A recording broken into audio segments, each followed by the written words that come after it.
Here's where we jump. Oh, Olivia. I'm so sorry. It's okay. Come here. Do you know why we set this up at Christmas time every year? No. We set this up at Christmas time every year to celebrate Jesus' birth. That's what Christmas is really about. Why? Because he was the most important gift this world ever had. He's our Savior.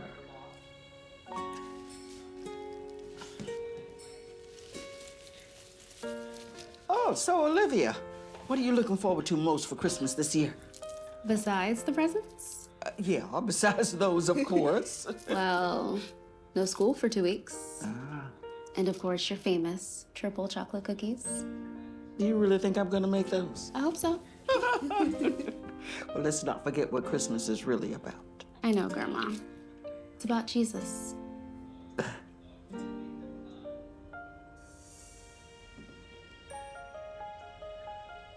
It just doesn't feel like Christmas this year, Mom.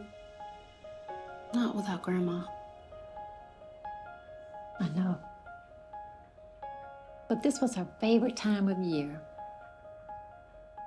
And one of her favorite things to do was to set up the nativity scene with you. Mine too. Remember, she always said, this is It's the most important time of year because we receive the greatest gift ever. and I think she'd want you to remember that.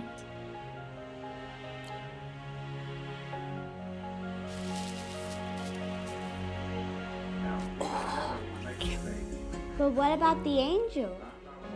Well, the angel told the wise men about the birth of baby Jesus. It was the best gift that we have ever received. But why? Jesus is our Lord and Savior. Because of him, all of our sins are forgiven. So we celebrate his birth. You understand that Christmas is about your salvation and about your eternal life.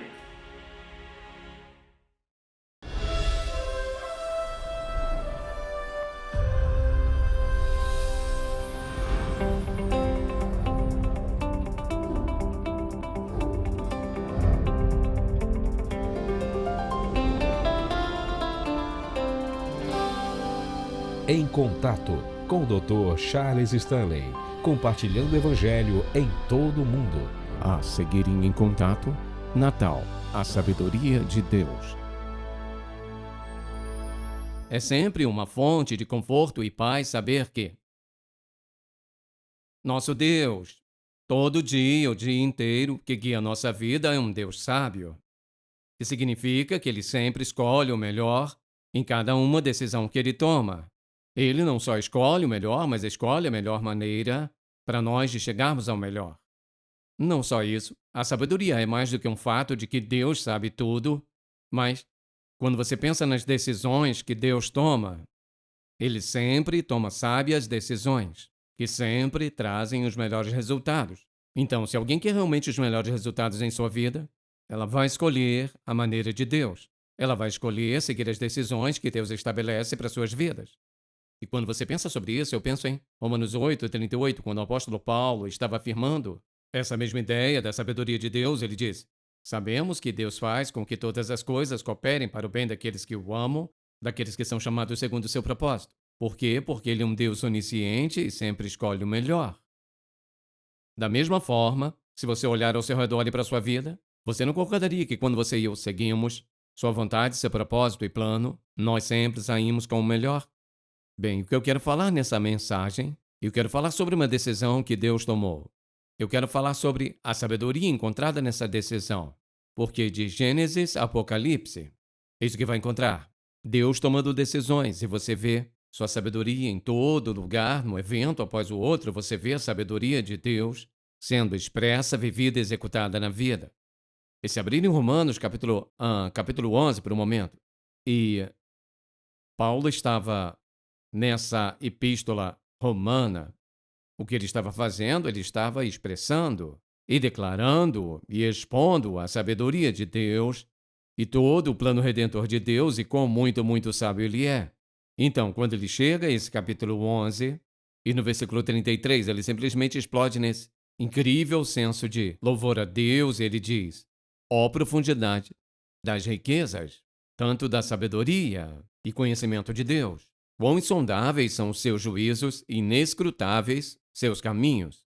Então, quando eu penso em sabedoria de Deus e penso em quão inescrutáveis seus caminhos, eu quero que escolhemos um desses eventos.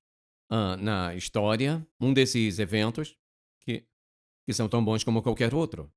Compartilham conosco a sabedoria de Deus. Veja quão sábio Deus é em cada aspecto disso. Bem, o que é? Bem, o título dessa mensagem é Natal, a sabedoria de Deus. E o que eu quero que vejamos como a sabedoria de Deus é tão clara e lindamente explicada e expressa em toda a cena do nascimento do Senhor Jesus Cristo, começando com o tempo dele. Então alguém diz, bem, o que há de tão sábio sobre este momento? Eis o que é sábio sobre isso.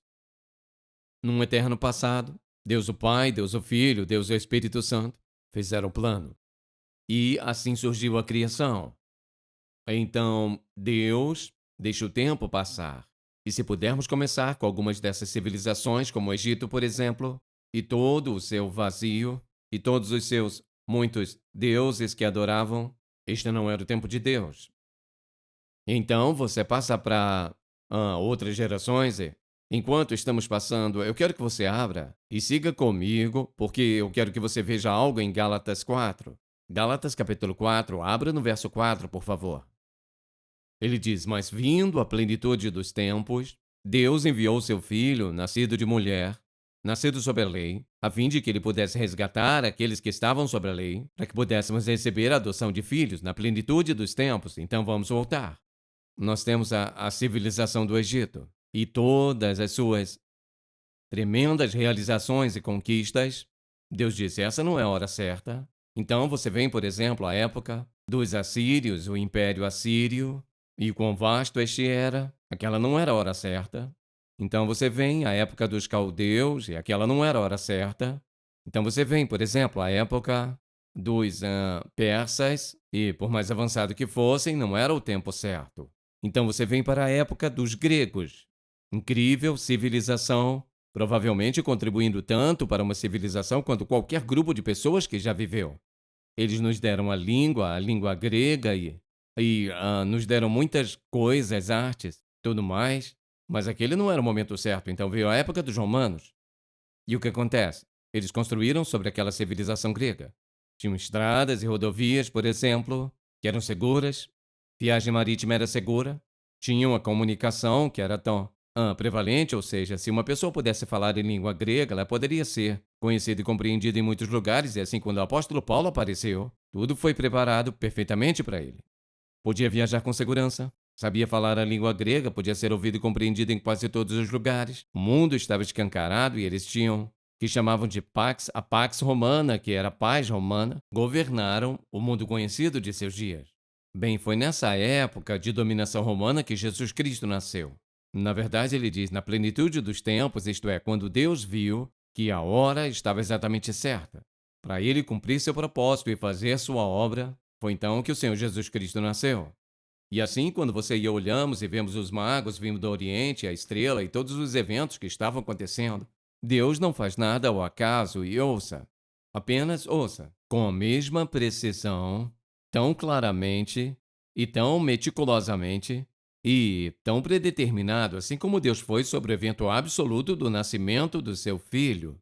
Deus, da mesma forma, se preocupa com o tempo na sua e na minha vida. Ele está interessado no que estabeleceu para a nossa vida. Ele está interessado em nossa conquista e realização desses objetivos. Ele sabe quanto tempo temos de vida e, portanto, ele está trabalhando em nossas vidas, sabiamente, todo santo dia. Ou seja, é ele quem escolheu os objetivos e é ele quem sabe como atingir os objetivos em nossa vida. Então, na vida do Senhor Jesus Cristo, primeiramente, ele não começou. Sua vida não começou naquele momento, ele era desde a eternidade passada, o Filho do Deus vivo, Jesus Cristo, nascido em um determinado momento que a Bíblia diz na plenitude dos tempos, isto é, quando Deus tinha tudo pronto. Agora, se tivéssemos tempo, poderíamos passar pela filosofia e poderíamos passar por viagens, comunicações, todas essas coisas, religião, por exemplo, nos dias que Jesus nasceu. Muitos deuses que eles supostamente adoravam, mas havia essa sensação de de desilusão com seus deuses, então Jesus Cristo entrou em cena bem na hora certa. Não somente a sabedoria de Deus é vista nisso, mas acho que a sabedoria de Deus também é vista no anúncio. Por exemplo, se você voltar em Lucas, capítulo 2, por um momento, você se lembra que quando o anjo veio, no versículo 10, o anjo disse-lhes: não temais, eis que vos trago boas novas de grande alegria, que será para todo o povo. Não teria sido assim, e não teria dito isso alguns, o imperador, ou César Augusto. E assim ele diz: pois hoje na cidade de Davi vos nasceu um Salvador, que é Cristo, Messias, o Senhor. E isso vos será por sinal. Encontrarás o bebê envolto em panos, deitado numa manjedoura. De repente apareceu com o anjo uma multidão dos exércitos celestiais louvando a Deus e dizendo: glórias a Deus nas alturas, paz na terra entre os homens a quem Ele quer bem. Então veja. E aconteceu o quê?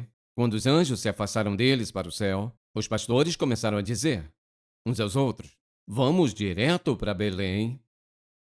Então, e vejamos o que aconteceu, que o Senhor nos deu a conhecer.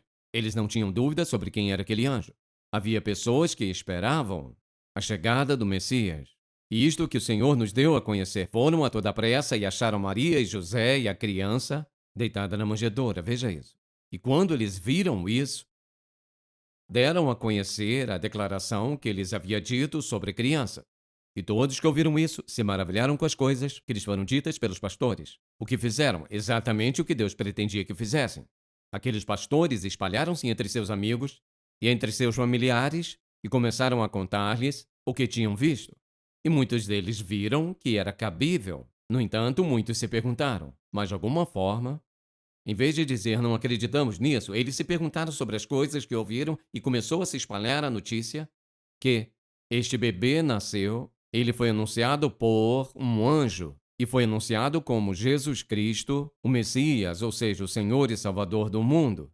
E os judeus entenderam o que era. Então, o próprio anúncio foi a sabedoria de Deus. Ele usou um anjo, então era inconfundível. Pastores, porque sabia exatamente o que eles fariam. Ele se identificou novamente com os humildes, com os pastores. Ele sabia que os enviaria para compartilhar a verdade da mensagem de que o Salvador havia nascido. Nenhum erro. Nada em toda a história do nascimento de Jesus Cristo.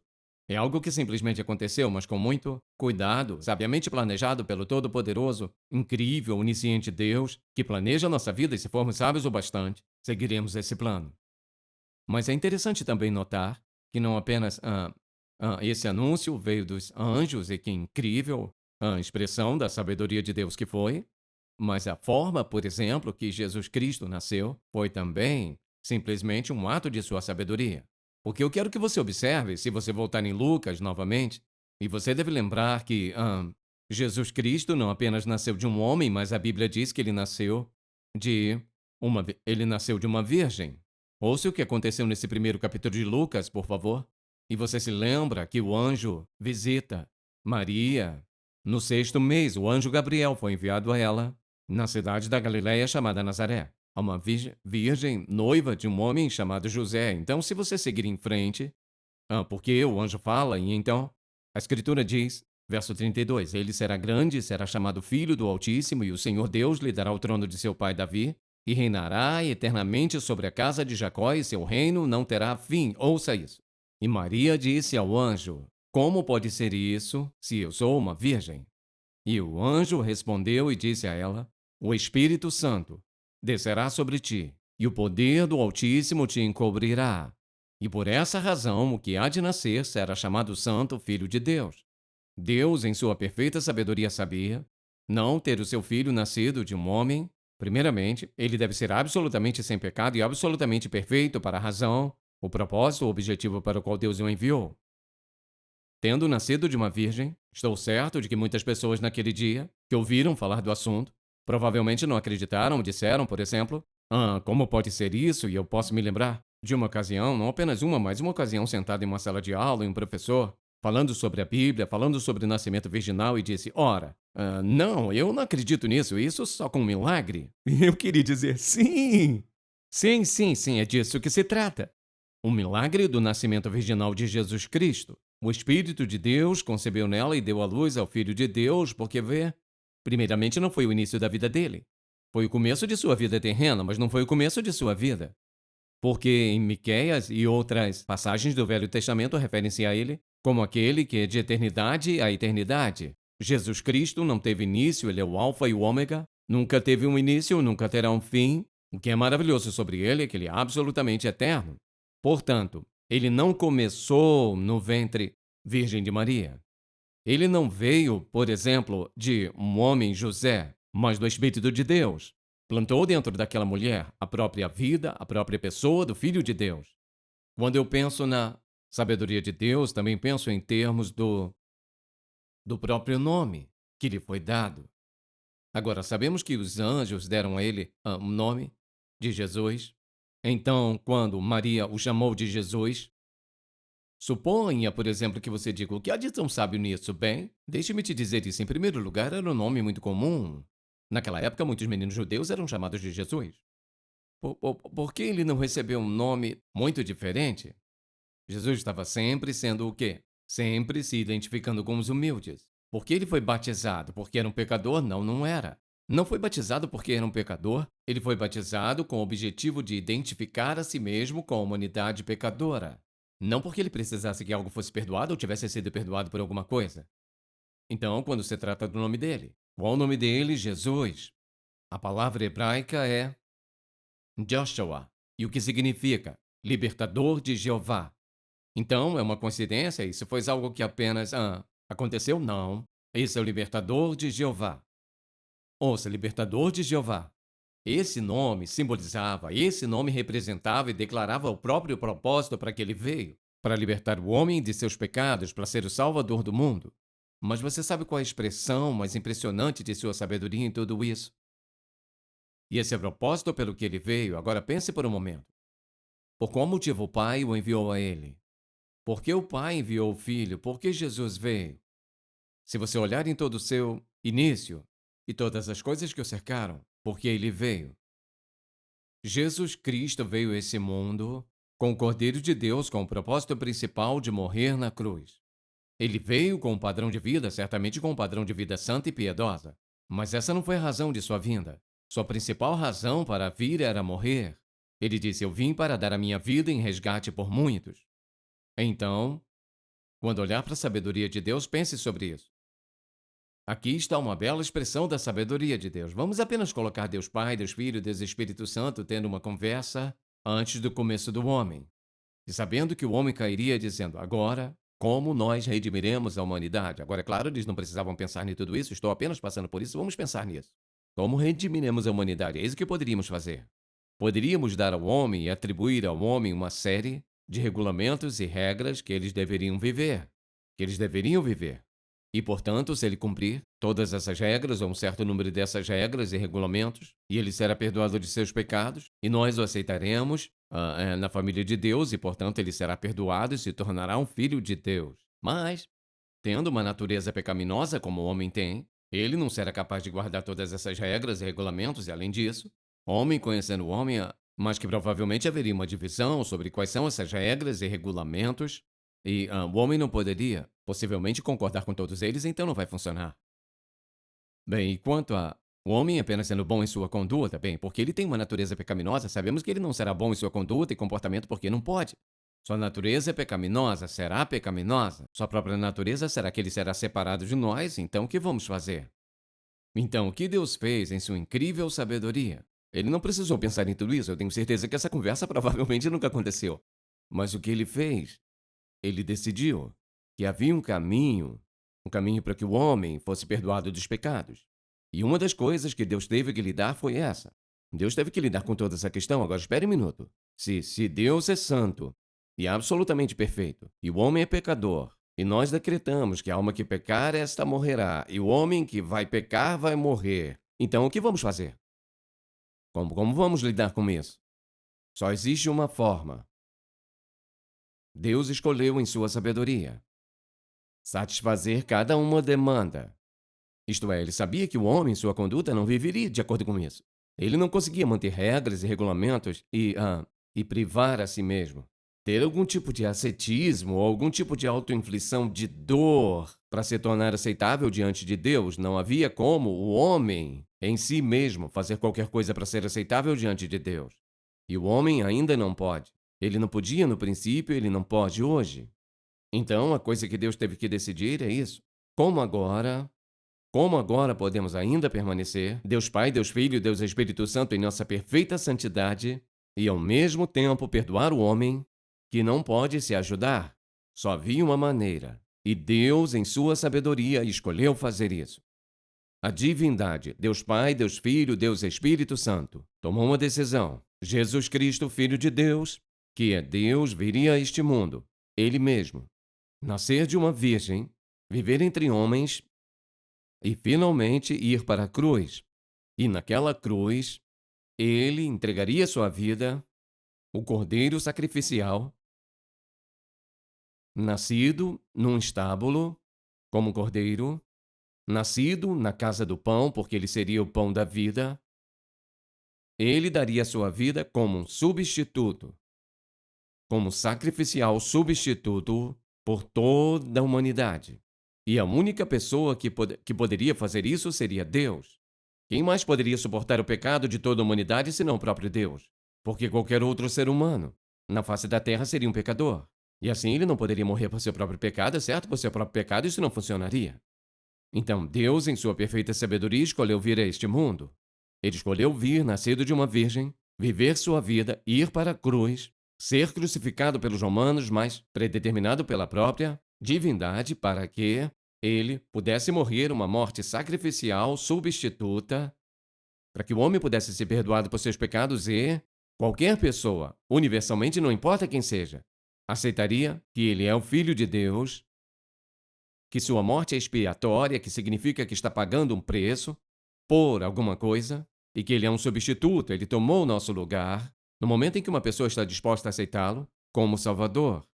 Sua morte expiatória, sua morte como substituta, nesse momento, seus pecados serão perdoados, seus nomes escritos no livro da vida, e eles seriam selados como filhos do Deus Todo-Poderoso e estariam eternamente seguros enquanto vivessem nessa terra e por toda a eternidade. Na sabedoria de Deus, ele disse: só pode haver um caminho, uma pessoa, uma cruz, uma morte, um substituto, um incrível sacrifício pelo pecado da humanidade, e essa pessoa é Jesus Cristo. Então, quando você e eu olharmos para a cena da manjedoura, se virmos todo o plano redentor de Deus, essa é a forma que veremos. Veremos a cena da manjedoura com a sombra da cruz nela atravessada. Agora, se onisciente Deus, que deu a nós um único plano de redenção, disse: é isso, este é o caminho. Você diz, não é um tanto arrogante? Você vai ter que culpar Deus. Bem, não pode haver outra maneira. Eis o que Deus disse: um caminho. E Jesus disse isso muito claro, muito simples. Ele disse: eu sou o caminho, a verdade e a vida. Ninguém, em qualquer lugar, vem ao Pai, senão por mim. Sabe do que se trata o Natal? Natal é essa linda, incrível demonstração da santa, perfeita sabedoria de Deus em amar o homem incondicionalmente e nos dar um Redentor de uma forma, por um meio que nunca seremos capazes de apagar de nossas mentes. Aquela cena da manjedoura, quando Deus visitou a terra pela primeira vez, em sua perfeita divindade, tomando sobre si mesmo a humanidade, para que cada pessoa na face da terra seja cegada para sempre por sua glória e esplendor e majestade. Ele teve que habitar no corpo humano para que pudéssemos olhar para ele. Vou te perguntar uma coisa. Se Deus disser, e ele disse isso, há um só caminho, é minha sabedoria, há um só caminho. Você diz, mas essa não é a questão. Sabe que não faz nenhuma diferença o que eu creio, o que você crê. A questão é o que Deus diz. Ouça, Deus disse que há um caminho. E apenas um caminho. E eis a beleza de tudo isso. Ele o fez tão simples. Você não tem que possuir nada, não tem que ir a lugar algum, você não tem que ter nada, não tem que ter educação, você não tem que ter... Não tem que ter uma simples, única coisa material que o homem já inventou que você deva ter. Sabe o que tem que fazer? Simplesmente crer nele. Acreditar nele. Aceitar o que ele diz como verdade. Como você faz isso? Eis o que você faz. Você diz, Senhor Jesus, exclua da minha vida todos esses anos. Estou te pedindo para me perdoar dos meus pecados. E sim, eu acredito que sua morte na cruz pagou totalmente minha dívida de pecado, porque é isso que a sua palavra diz. E, portanto, estou te pedindo que me perdoe com base em sua morte. Estou confiando em ti como meu salvador pessoal para o perdão dos meus pecados. Então você fez a coisa mais sábia que poderia fazer na face da terra. Receba para si mesmo o dom da vida eterna, que vem em uma pessoa, e essa pessoa é Jesus Cristo. É disso que se trata, o Natal. E Pai, quão gratos nós somos. Você e toda a sua sabedoria controlou, soberanamente anulou cada único aspecto da vinda do seu Filho. E agora, centenas e centenas de anos depois, nós te adoramos, te exaltamos, te louvamos, te bendizemos, te obedecemos, nos curvamos diante de ti, nos humilhamos diante de ti, em reconhecimento e adoração por sua incrível sabedoria em fazer do seu jeito. Que o Espírito Santo fale aos corações de muitas e muitas pessoas,